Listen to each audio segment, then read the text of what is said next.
episode 4. That's kind of cringe, bro. With me, Matthew, and a guest speaker this time, we got Atsuo. Hi, it's nice to be here, and hopefully it'll be a good podcast today. Good show. Well, yeah. Doing good. Alright, so what do we have first on Alright, features. For this week, we have Rockbusters, and next we have This Week on Compat. Nice quick mention of it. We're bringing a new feature in this week called Drawing Impressions, where we talk about an anime. This week it's going to be Chuunibyou, Season 1, yeah.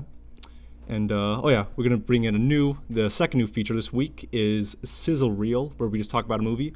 Atsuo's got a movie. What's it called again? Law-Abiding Citizen. That's right, yeah. And the third feature we have this week, another you call it a little quiz type thing. Not a quiz, it's a challenge per se. It's called Woodland Stakes, and we'll explain that when we get to it.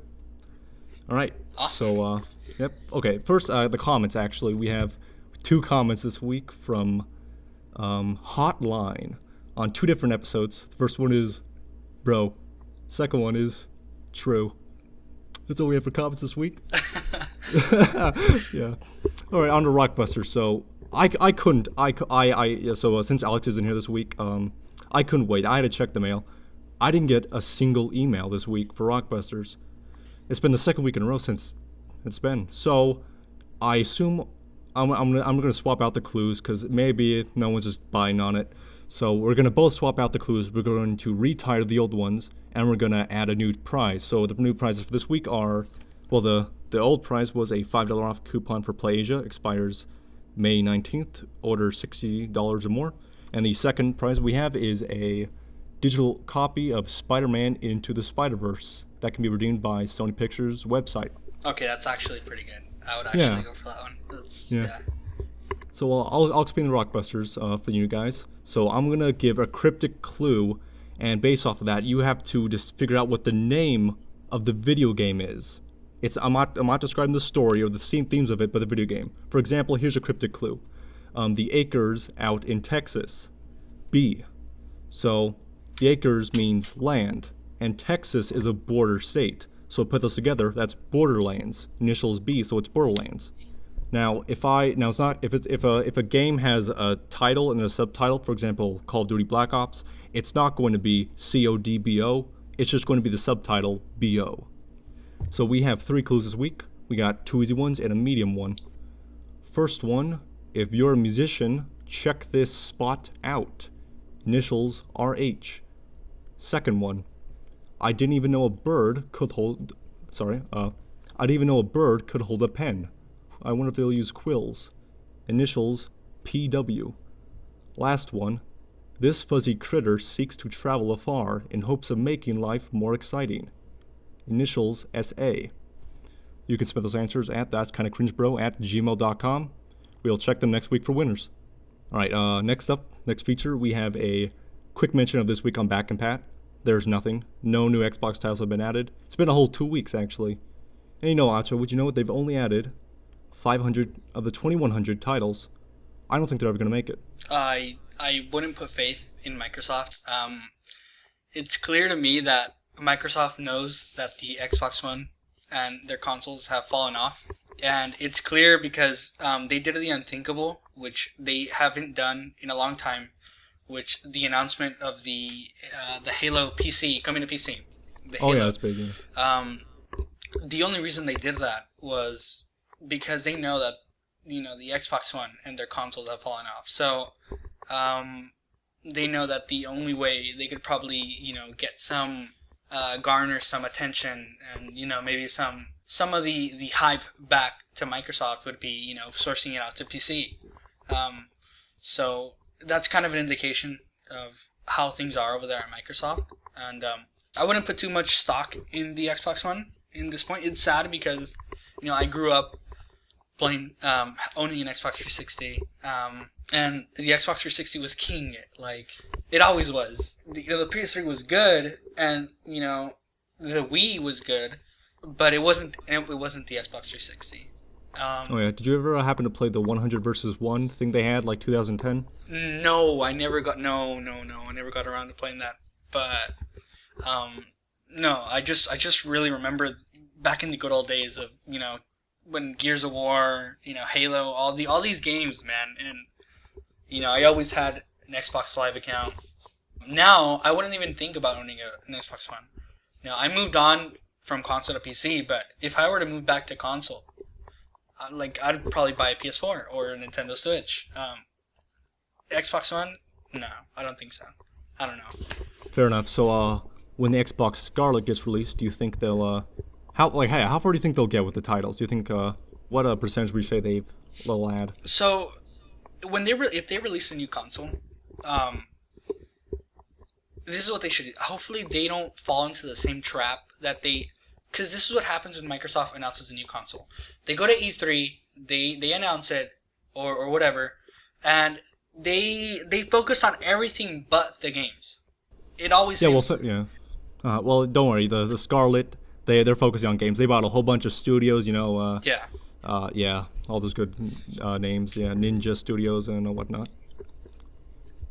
It'd be a pipe dream for me, but I know it's not. It's going to be a really unpopular opinion, but I really hope Microsoft would open up Lionhead again, because I know that got closed down, and I'd really like to see another Fable game.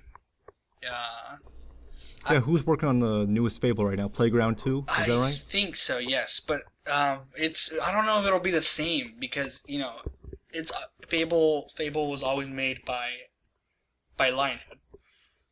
But I think Fable 4, I think they did release, some rumors are online, there's some around, Reddit and some of the other forums online. There's rumors that Fable 4 is going to come out. And I know a lot of people don't like the series, and it's fine. I know a lot of people don't like it because it has obviously, some of the games are pretty bad. Objectively, yeah. Fable 2, even Fable 3, which is, a lot of people don't like it. I like it, but I know that objectively it's a bad game. But, it's just nostalgia for me. Like I said, Xbox 360 back in the day, I had a Fable 2, and I would play it a lot. My hope is when Microsoft, I don't wish Microsoft, a bad... Ill will. Or anything, yeah.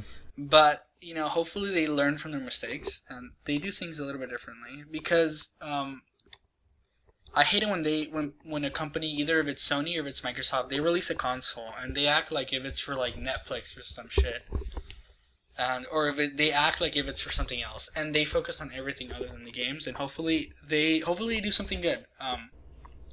That being said, they're shaping up. Yeah. That being said, though, I told someone IRL the other day.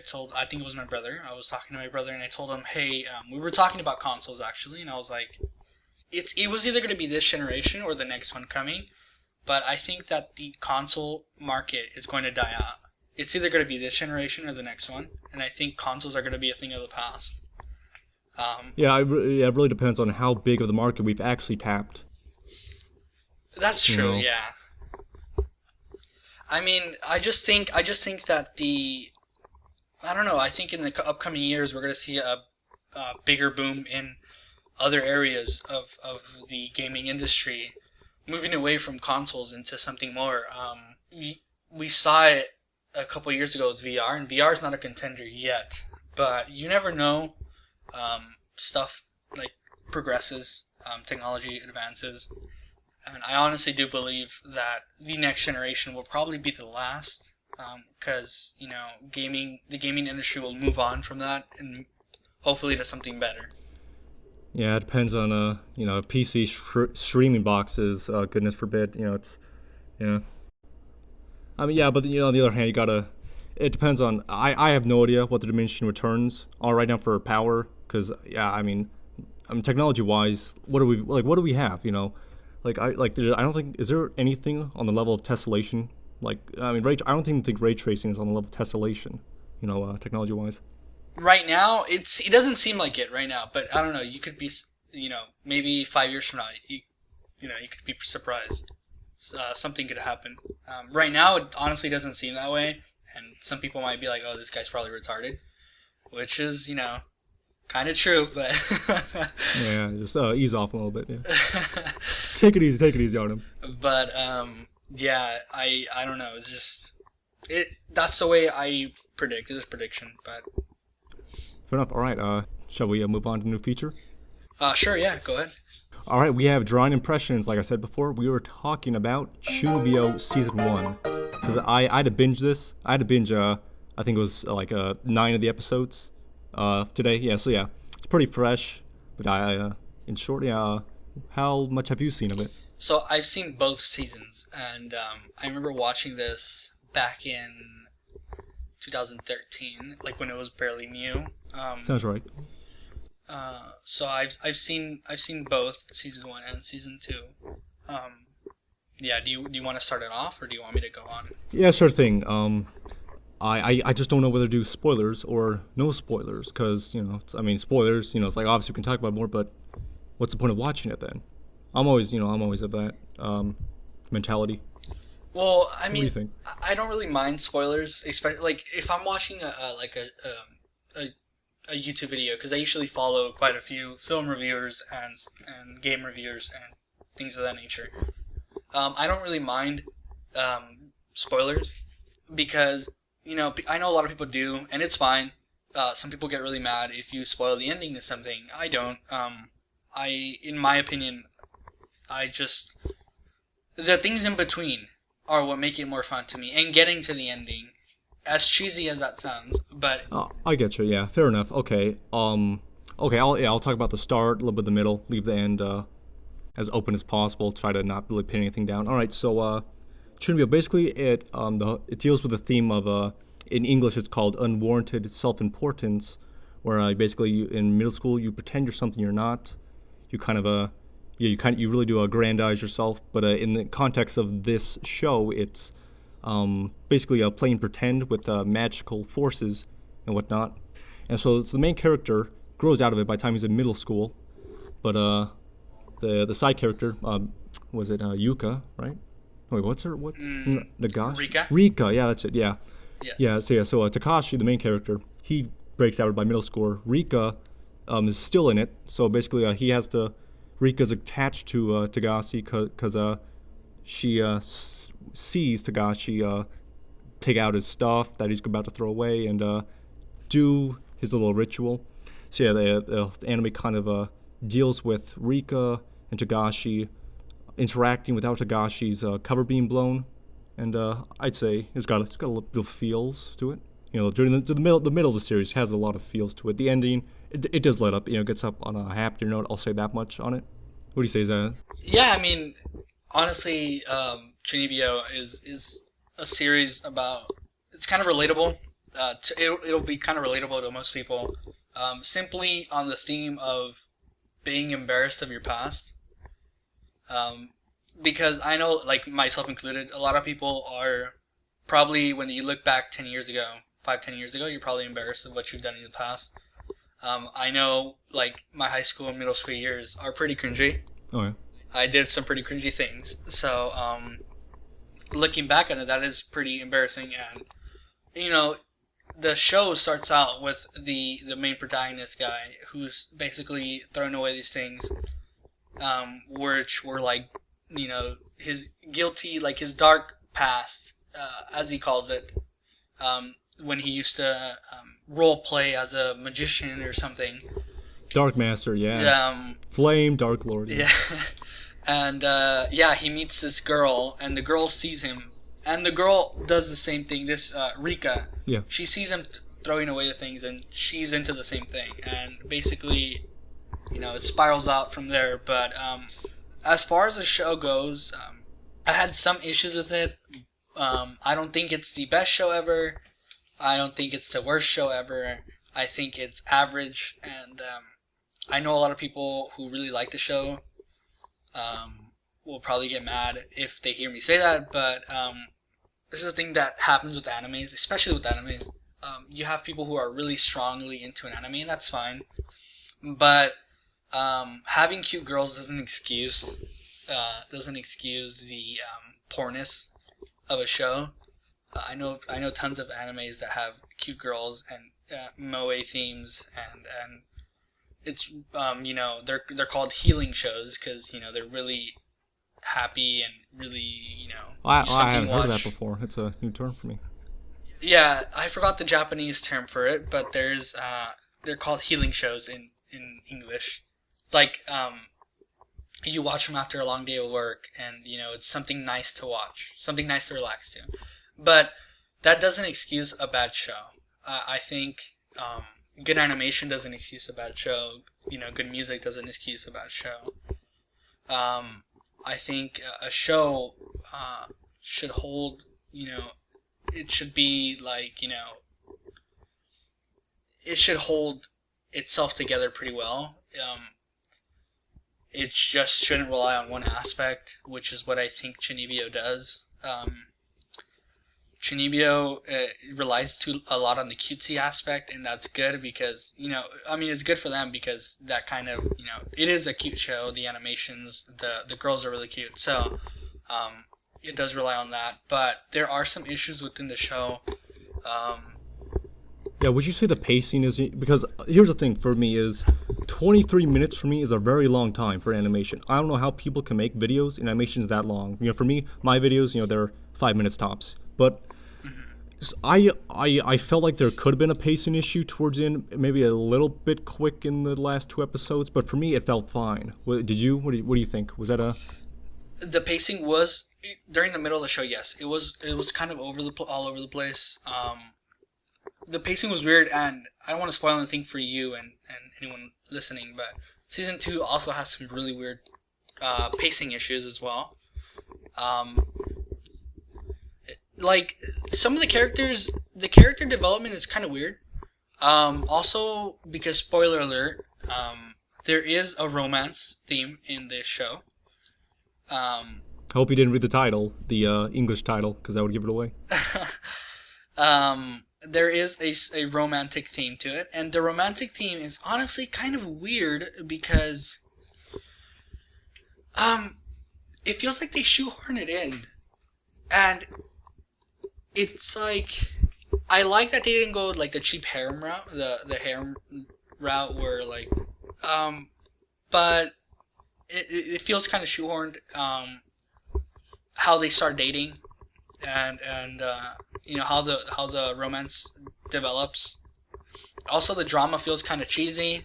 The dramatic parts of this show feel kind of cheesy, at least to me. Yeah, I can't. For me, it's by each episode, there's obviously a new plot point that needs to be inserted, and for episode whatever the episode was, it was obvious something was needed, and for that I'd say, well, yeah, it was good, and it had to be there, so I accepted it just fine. But the drama, mostly tugged at me, whether or not it was cheap. It's a different story because I don't watch stuff like this normally. Yeah. Yeah. See, I'm a really big connoisseur of these types of shows. So honestly, if I had to rate it like in between like a 10, I'd probably give it a 7. Oh yeah. I know a lot of people. I just don't understand people who applaud this show as something really special. It's good. I mean, it's good. It's something good to watch too. You have cute girls, cute things going on, a sort of decent romantic story plotline. So it's a solid 7 for me. And it does. I will say this, and I know another unpopular opinion, but I really do not like Kyoto Animation, the studio that did this. I think they're really overrated. I don't think anybody, like, what do they herald Kyoto Animation for? I haven't, heard of them especially. Well, Kyoto Animation has made a bunch of stuff. They made Lucky Star, K-On! They made that. They made Clannad. They made. They recently made that. I don't know if you saw that movie. It's called Koi no Katachi. It's the one with the deaf girl. I haven't seen that, no. Yeah, well, they made that. They made Nichijou. They made a bunch of stuff. KyoAni has are one of the big staples in the moe genre, and they made Hibiki Euphonium. I gotta watch that. Yeah, that's the big one for me. Yeah. Yeah. And I'm not saying they're bad, but I think they're overrated. I think there's a lot of shows who animate better than they do. But yeah, honestly, I'd give Chuunibyou a 7. There were some things that I did like about it, though. I do like sort of the theme a little bit, because it's relatable, at least for me. You know, looking back on my middle school and high school years, I did some really cringy shit, and it is embarrassing, so it is relatable, for one. It's kind of I wouldn't say like a coming of age story, but it's kind of, a character kind of growing up within himself to feel more comfortable within him, like within his own skin. Like he learns throughout the show how to get more comfortable, and he meets friends who accept him as who he is. I like what you're saying. Yeah, it plays pretty good to the nuance between both on the side of the parents as how to deal with it with parenting. I'd say with the bigger sister at least. The grandparents. They don't pay any mind to really. They're just a plot device essentially. But on the sister side and the character side, in terms of parenting and as an individual or a friend, I'd say did all three of those pretty well. And something else I like, the English dub is it's pretty good actually. Although one of the characters, Dekomori, from what I thought, she sounds pretty similar to Ashley Ball, but it's not. So that's a crisis averted there. Cringe crisis averted. Well, I don't really listen to dubs that much, so I'm not really too sure which voice actresses and voice actors are good or not. I do know that, for one, English voice actors and voice actresses are really bad, just because they're really cringe. There's so few of them. Yeah. They're really cringe. So just stick to Japanese. I mean, yeah. Well, if they're cringe, for this, it's pretty good, right? Fits right at home. Like, not only IRL, but also in while they're working on an anime. And this is the thing. Let me go off on a quick tangent.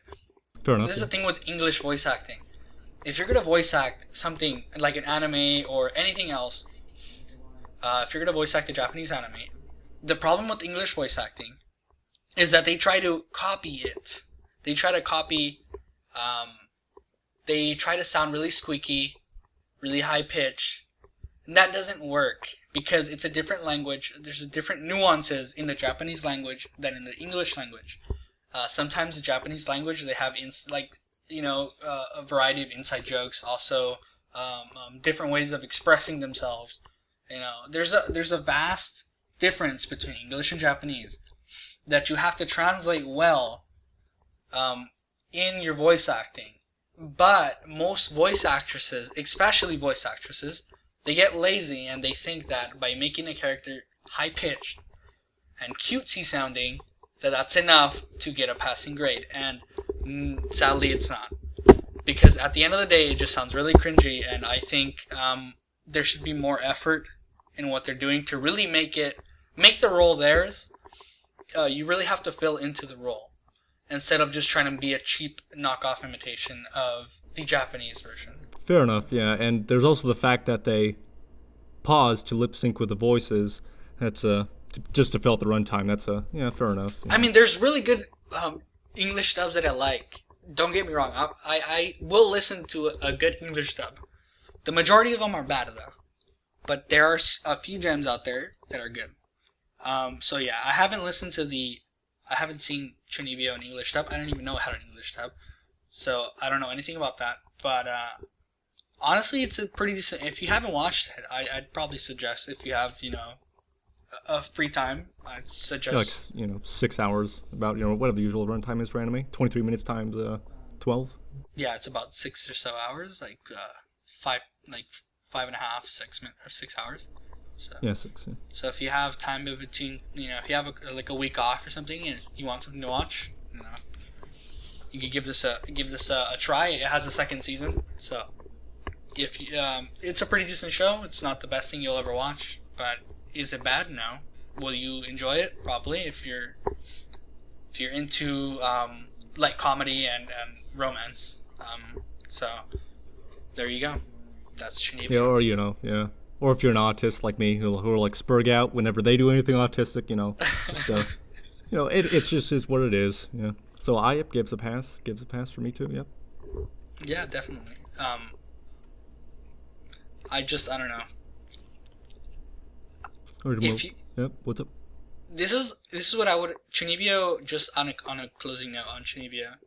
Chuunibyou for me is I would classify it as like a starter pack for getting into anime. I think that it's perfect for a lot of people who don't like anime, who are barely dipping their toes into the medium, like who want to watch more anime.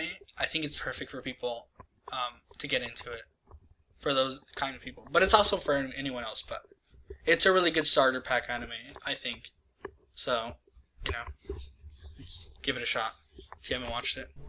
Alright, and with that, we're gonna move on to our fourth feature. We have Sizzle Reel. Atsuo is gonna talk about Law-Abiding Citizen. Alright, take us through it. Awesome. All right, so I told Matt if he wanted to talk about this today because I was on Netflix yesterday night actually, and I was browsing through the movies, and I came across Law-Abiding Citizen, and I've already watched it a couple times, but I decided to rewatch it because it's been a while since I watched it. So while watching it and finishing it up, I felt a lot of frustrations surge out and come out to light that I've kind of buried away about this movie. So, spoiler alert, the movie, spoiler alert, of course, the movie is, it stars Gerard Butler and Jamie Foxx. If I remember correctly, it was made back in 2009. And it's basically a crime movie. Gerard Butler is a father, and he's a father who loses his wife and his daughter in a horrific crime. And the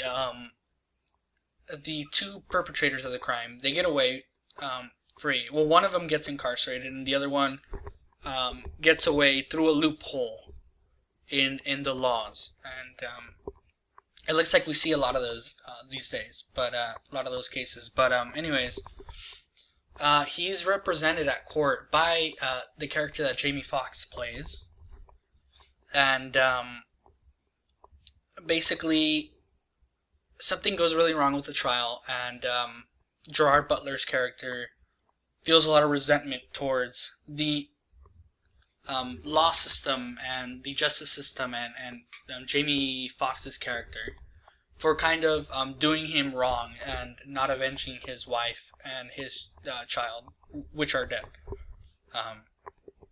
So basically it's a revenge story. Gerard Butler comes back a couple years later, very meticulous character, very intelligent character. It's a really good movie. Like watching him exact his revenge over the people who wronged him and the law system. So he goes after the lawyers who were involved, the judge, the criminals that were involved. It's really good. The problem arises when it's in the ending. When it comes, the last 30 minutes of the movie is the big problem. And I don't understand why the difficulties that most movies have when juggling a character like this or a theme like this, but most movies shoehorn the idea that the good person must win at all times, and that's definitely present here. Well, it's just a given, isn't it? Why? What makes them shoehorn it in? Well, so it feels off because you have Gerard Butler's character has, if I remember correctly, he has a background in like an intelligence agency. He's super smart. He's trained to like in these situations to not mess up, and he's a super smart guy. He's meticulous. He spent years and years planning this, and a stupid mistake. I don't want to spoil like entirely, but there's one turning point, a turning point in this movie where it literally switches it out. And it gives Jamie Foxx's character the upper hand out of nowhere, and it feels like such a cheap way to write a movie. It feels like I'm gonna go off on another tangent just to reference something, but it feels like Death Note. Spoiler alert for that, by the way. That's been out for a couple years, a while. But if you haven't seen that, spoiler alert. Netflix or the anime? The anime. We don't talk about the Netflix. Fair enough, yeah. Just, you know, that's a case study. Could have used the anime and then Netflix. The anime, like, it's like Law-Abiding Citizen is like Death Note in the way that you have a really smart guy losing to someone over the stupidest thing ever. And it's just bad writing. There's no way to excuse it. You know, in Death Note, you had season 2. You had season 1 where he basically won, Light's character, and in season 2 you have a really cheap way, and the writing was really bad. It was set up so that this character came out of nowhere and won, like, because he was supposed to. It just felt really shoehorned, and that's the thing with Law-Abiding Citizen that gets me kind of mad. You have this trained, I'm not sure if he's CIA or something, but you have this trained intelligence agent losing to a common lawyer over a battle of wits and a battle of planning. His plan gets unraveled with one little piece, and it's kind of annoying. It feels like I'm pretty sure the consensus on this movie between all the viewers is that Gerard Butler's character should have won. You know, he should have been the one who came out successful. But it was not that way, and that's probably why the movie got pretty mixed reviews on arrival and to this day. I'm trying to think of something. I don't know what to say. I don't know. If you haven't watched it, I don't know if you've seen it, Matt, but... No, I haven't seen it, no. If you haven't watched it, it's a pretty good movie. Like, if you just cut out those last 30 minutes, it's a good movie. I'm looking at it right now. It has, on IMDb, it has a 7.4 out of 10 rating, which is not that bad. Yeah, On Rotten Tomatoes, it has a bad score, though. It has 26%. Audience?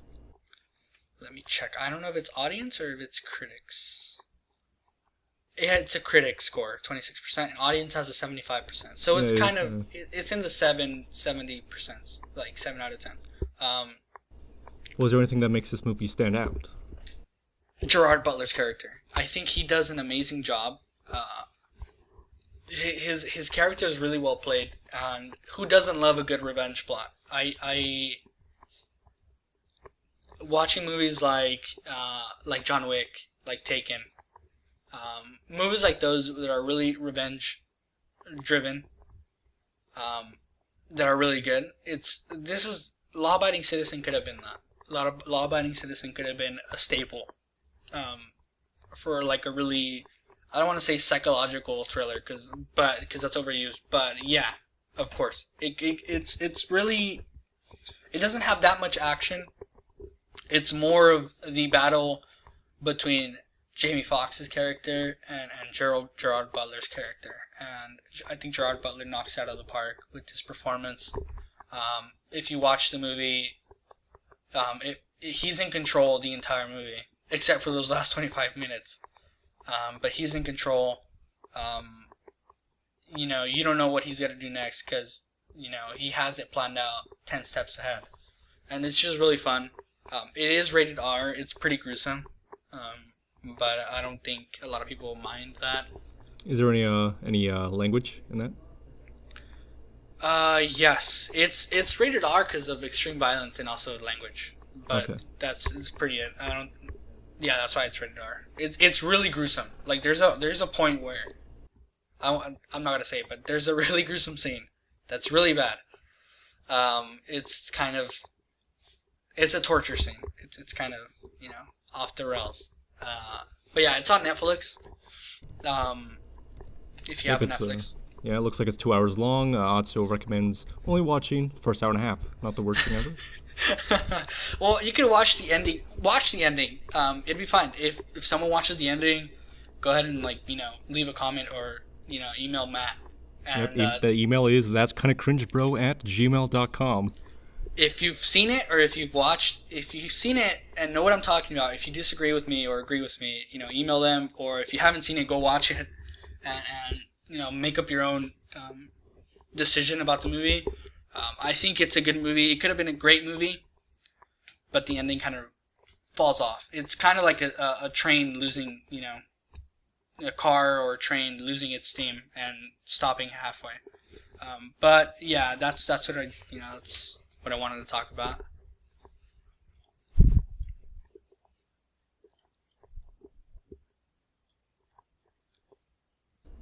Matt. Yeah, I don't know, but it's hard. If I haven't watched it, it's just hard for me to, 'cause I have a really hard time with coming up with responses and whatnot. Do I jump to the next feature? I'm just trying to think of something, because I don't want to just hurry along now. Let's go to the next one. I mean, well, I don't know. What's your thought? Do you like revenge stories, like revenge plots? Well, I'm a fan. Like if it's yeah, I'm alright with just the gunfight, couple of car scenes, court scenes. Why not? Throw in a couple of battle of the wits. Throw it all in a movie. Yeah, sounds right to me. Yeah. But specifically the revenge, like the Yeah, revenge theme. Yeah, I don't feel anything particular in that. It's an alright plot device. I feel like it's very like a very hit or miss thing. Because I know a lot of games and a lot of it's a really popular thing. You're right. Yeah, you're right. It's different with games than movies. Fair enough. I don't think I've seen enough movies to make a decision on the revenge story. Usually, revenge stories usually ends with the person getting the revenge, winning. Like the person who wants a revenge winning, which kind of baffles my mind. Why Gerard Butler's character didn't win. And I have a theory to why he didn't win. A pretty good one, but I don't want to spoil it. But I have one theory. But usually the person wanting the revenge, either it be in a game, what game? I'm trying to blank. But in a movie like, or a TV series like Punisher, for example, because I watched that recently as well. The guy, no matter how bad or violent the guy might be, he ends up getting his revenge, and he ends up winning. No matter if he's a good guy or if he's a quote unquote bad guy, like an anti-hero type person. But that's why it kind of baffled me why Gerard Butler did not win. In addition to the other things I said before. But I don't know. A lot of people I like the revenge theory. I think it's pretty common. It's a pretty common theme. It's not something too hard to mess up. It's something that you can see in almost all forms of media. It's pretty easy to do. You set up a storyline. Something bad happens to the guy. It's either always the family. Something happens to his family. He goes off the rails, and you have some action scenes, explosions, some kind of dramatic monologue, and boom, there's your revenge plot. But I feel that there's a few forms of media that really make it shine. I'm a really big fan of John Wick, not just because of the action and Keanu Reeves, but I feel like the story is really well made. Sometimes simple is best, I think. Yeah, I can appreciate the mold trying to be broken and kind of falls short. I can appreciate that. But yeah, anyways, let's go on to the next topic since... Right, we got ourselves the new feature, Woodland Stakes. Now what this is I'm going to choose, on this website, you choose 6 random objects, and you have to rank them from 1st to 6 of the order of importance if you had to survive in the wild with a Swiss knife and an infinite supply of said object. For this week, we have a shirt, a washing machine, keys, a pool stick, glass. Oh, I gotta verify that. I think that's right. Let's go with that. All right, glass, and a drawer. So obviously, the drawers are gonna be the best thing, right? Yeah, because they're wood, right? Yeah, they're lighter. They have some sort of if you could put all the drawers, you got yourself something to, be in at least.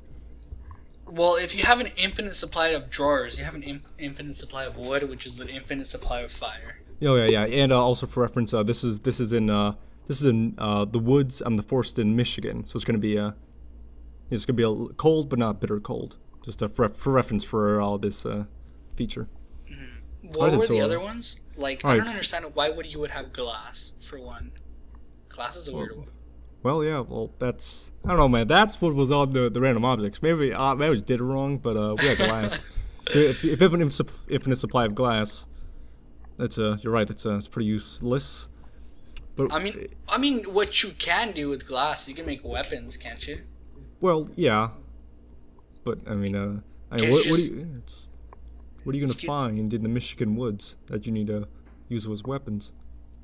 Aren't there bears over there? Fair enough. Okay, an infinite supply of glass. Make some weapons. So, okay, but then how are you gonna attach it to something like the pool or something? I don't know, like a branch or something. How are you gonna do that? Oh. I mean, you could probably. I mean, let's say if I was in the woods, Michigan woods or any other woods, and I had glass and a stick. First thing I would do is I'd probably take off the shoelaces off my shoes or something. I don't know. Fair enough. Or if I had like some kind of string, I would tie the glass, or I would try to. I don't know if I'd be. I'm really clumsy, so I'm not sure how good I'd be with this. You could also make some kind of trap. Oh yeah. I don't know how that'll work out, but you could put like the glass sticking out somewhere, some kind of trap to catch something and kill it, eat it or something. So. Yeah, it's gonna be. Well, the problem with that is the glass. Well, if you use it as a trap, depending on how it's set up, right? It's gonna be inside the creature, and then you have to use something. Well, yeah, you can use your knife, maybe, depending on the size of the animal, to skin it. How big are the shards of glass? Well, it's an infinite supply of glass. You can as much glass as you want, so you cut as small as you want. If you can do it, yeah. So you just get bigger shards of glass, and boom. Okay. All right. Fair enough. Okay. All right. So glass is not the most useless thing. I think keys are the most useless thing on this list. Because otherwise we have as contenders for the worst we have a shirt and pool sticks, which is quite a ways off, I think. A shirt? Yeah, shirt. Yeah, infinite supply of shirts. Yeah. Because shirts warmth. Shirt you could, depending on. Okay, actually, shirts are the most useful ones. Oh. You could make a rope out of shirts. That's true. Yeah. You could make a rope. You could burn shirts. Yeah. You could wear shirts. You could use shirts. That is true. You could use it as a canopy. Dude, yeah, excellent. You could use shirts as a little shelter. You can, dude, shirts are OP. Fair enough. Okay, so we're moving drawers down to number 2, shorts at number 1. What we've left, we have so glass is where's glass going to be? Number 2, number 3. I think glass is the most useless one. Okay. Oh, yeah, that's right. Glass is going to be at number 6. Okay. And last we have the washing machines. We have keys and we have pool sticks. Okay. So pool sticks I think would be number 3. Washing machine, you said, right? Yeah, washing machine. Yeah. I'd put that on number 3. I'd put washing machines on 3. Oh, why'd you put that on top of the pool sticks? I mean, have you ever used I've done this before. Like when a washing machine doesn't work, you take out the pit of the washing machine, and it's great for bonfires. I don't know how many uses you'll get out of that, but you could use the pit, which is like a little round. You could fill it in with something. You could even, if you're smart enough, I could imagine that you could even use it to cook something in it. The pit of the washing machine. It's like a big bowl if you're smart enough and if you're creative enough. So that's why I think the washing machine should be 3rd. Okay. You could use it to light fires, cook stuff. What else? I'm pretty sure, there's something in the washing machine that you could probably use. You could probably take it apart if the washing machine has an electric cable, you could rip that off and use it like as a weapon or Some kind that's of. kind of a stretch. The average civilian probably doesn't know how to do that. No, well, the big cable attached to the back of the washing machine, you could cut that off if you have a Swiss knife. Well, then do what with it? I don't know. You could. I don't see the feasibility of this. I don't know. I'm just throwing out ideas. Okay, fair. Okay, so the washing machine is higher than pool stick because the washing machine basically has a bonfire. It's more versatile, I think. I don't know. Okay, so pool sticks. If we do pool sticks, what do you have? Just I have some way to reach. If there's something on the tree or something you want to get some. I don't know. Yeah, it could be a makeshift. Poor man's spear. I'd say that's alright. Yeah. Use the Swiss knife to sharpen it a little bit. I'd say it works. Well, pool tables. I keep saying Yeah. the pool sticks or whatever. They're kind of flimsy, so they're not really good spears. I don't think they'd make good spears. Well, I think they're pretty sturdy. I don't know why you're saying they're pretty flimsy. Well, like compared to I think you'd be better off with a branch, like a stronger, something from a tree, like a wood spear. I think you'd be better off with that. But if you, yeah, it's. I honestly I would use a pool stick as more of a gathering tool, to get stuff like maybe there's like a bird's nest on top of a tree, something that you want to get so you can eat the eggs, like rest in peace eggs, but you gotta survive somehow. And if there's some kind of, I don't know if berries, or I'm not sure. I've never been to Michigan forests in my life, but yeah. So ultimately, this would just save you time if you're just getting stuff from trees. Yeah, I'd use it more as a gathering tool. All right. Well, you don't see any feasibility hunting. I do. So how about if you put the pool sticks at number 4? And I'll swap the wash machine pool stick for me. Put that at number 3. Wash machine number 4. All right, sounds good. Okay. So the last thing we have number 5. So that means by order of elimination, keys is more useful than glass. Yes, sort of. Yeah, I don't see that. I think glass is harder than keys. You could probably start a fire with the keys. Well, yeah. Can you? With the spark? Can't you spark something up? I'm not really sure. I think is glass. Let's check that. See if glass is more flammable.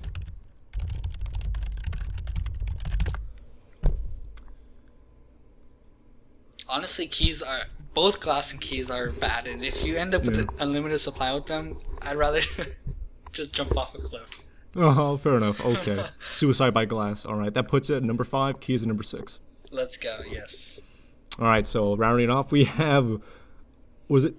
Oh man. Oh, shirts number 1. Drawers at number 2. Wash machines number 3 for Atsuo. Pool sticks for number 3 for me. We got pool sticks number 4 for Atsuo. Wash machine number 4 for me. Key glass at number 5. Keys at number 6. Yep. Sounds good. So if you're in the wild, get some drawers. Or shirts. If Shirts, that's right. Endless supply of shirts. I think you'd be good. Dude, you could even use them as gathering tools as well. You could just, I don't know, storage as well. Storage. Yeah, you're right. It's so versatile. Yeah. Your creativity could run wild. You could do so much stuff, with shirts. I think, except for hunt. I don't know how you would hunt. You could use a sling. You could do a sling, maybe. Can you? I don't see it. I don't see it having enough. There's because shirt's too big. Depends on what you're. I don't know, because I don't think it would work, because if they have a big enough object, that's kind of too much drag. Because the shirt's too big. I don't see it. Also, if you get hurt, I'm looking this up right now, by the way, so I'm kind of cheating. But if you get hurt, you can make a sling. Like if you break your arm, you can make a sling. That's true, and it's good for first aid. Fair enough. Yeah. Yeah, you could, if you get cut or something, you could tie it around the cut, stop the bleeding, save your life. So yeah, shirts number 1. Well, there you go. Yeah, we could be here all day thinking of stuff. So get yourself a bunch of shirts. Wear them on top of your. Yeah. Alright, that concludes Woodland Stakes, and by extension, that concludes this podcast. We'll round it up with another reading of the Rockbuster clues, and Atsuo will close it out. So for the clues, once again, you're competing for a $5 off Play Asia coup, minimum order $60 or more, expires May 19th, 2020, and a digital-only coupon of Spider-Man Into the Spider-Verse via Sony Pictures website. So, first clue, we have, if you're a musician, check this spot out. Initials RH. Second one, I don't even know a bird could hold a pen. Wonder if they will use quills. Initials PW. Third one is, this fuzzy critter seeks to travel afar in hopes of making life more exciting. Initials SA. That's it. Alright, also you can go ahead and close it out. Wrap it up? Alright. Yep. So, thank you for tuning in to this week's podcast. That's kind of cringe, bro. Yep. And I'm glad to be on here. I've actually been bothering Matt about it. Yeah. But, on one occasion, yeah. Yeah. But if hopefully you like it. Hopefully I'm not, you don't. Hopefully there's not that many hate comments about me, because that'd be kind of gay. But well, there will be if you don't know the email to give out for our podcast. What is the email, Atsuo? that's kind of cringe, bro, at gmail.com. Yep, that's it. Yep. There you go, guys. Awesome. Send emails, questions, or concerns to it. All right. Well, thank you for tuning in, and that'll be it from us. Yep, have a good one.